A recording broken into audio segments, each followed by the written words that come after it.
ओम नमः संभवाच मयभवाच नमः शंकराच मयस्कराच नमः अहेधवळेश्वर महाप्रभो दीपं यदि परं ब्रह्म दीपं यदि जनार्दनः दीपहरतु मे पापो पूजा दीप नमस्तुते।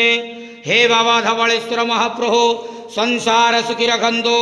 आज शुभ शुक्रवार रे समस्त श्रद्धालु भक्तमानंकु आश्रीपद करंतु, मनस्कामना पूर्ण करंतु, कर्म क्षेत्र उन्नति करंतु, ग्रह रिष्ट खंडन करंतु, जगतर मंगल करंतु, विश्वर कल्याण करंतु, आपणकर नाम विख्यात करंतु, सबकर डाक श्रवण करंतु, समस्त गुआवसा भक्तमानंकर मनस्कामना पूर्ण करंतु।